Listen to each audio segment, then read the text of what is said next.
Akala ng lahat, simpleng elf mage lang siya. Pero nang ipakita ni Freren ang tunay niyang lakas, napagtanto ng lahat, na mali sila. Ang tahimik na mage na ito, ay may daan-daang taong karanasan sa magic, at may kapangyarihang kayang talunin ang mga demon, na kinatatakutan ng buong mundo.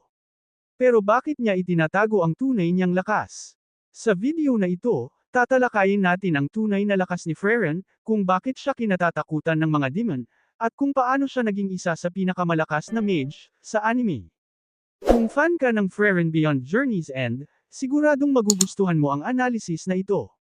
Panoorin hanggang dulo, para malaman kung bakit si Freren ay hindi lamang isang mage, kundi isang alamat, sa mundo ng magic. Like, subscribe, share sa kapwa anime fans. Sa mundo ng Freren, Beyond Journey's End, maraming mage ang makapangyarihan. Pero kakaunti lamang ang tunay na nakakaunawa, kung gaano kalakas ang isang elf, na nagngangalang Friday Aaron. Sa unang tingin, parang wala lang siya. Tahimik, kalma, at parang walang pakialam sa nangyayari sa paligid. Pero ang hindi alam ng karamihan, si Freren ay isa sa pinakamatandang mage, na buhay pa sa mundo.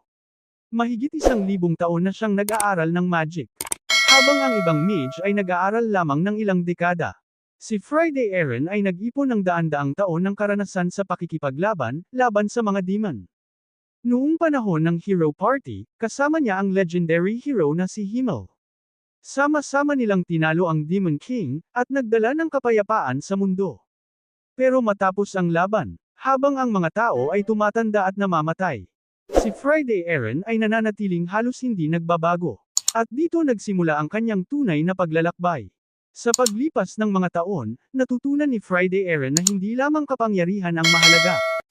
Ang tunay na halaga ng buhay, ay ang oras na ginugugol mo kasama ang mga taong mahalaga sa iyo.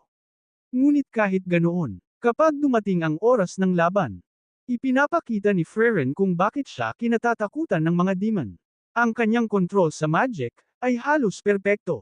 Hindi siya umaasa sa flashy spells, o malalakas na sigaw. Isang simpleng spell lamang. At kayang niyang tapusin ang isang demon, na kinatatakutan ng buong kaharian. Ito ang dahilan kung bakit ang mga demon, ay natutong mag-ingat, kapag naririnig ang pangalan ni Freren. Dahil alam nila, ang tahimik na elf mage na iyon, ay hindi lamang isang adventurer. Isa siyang alamat.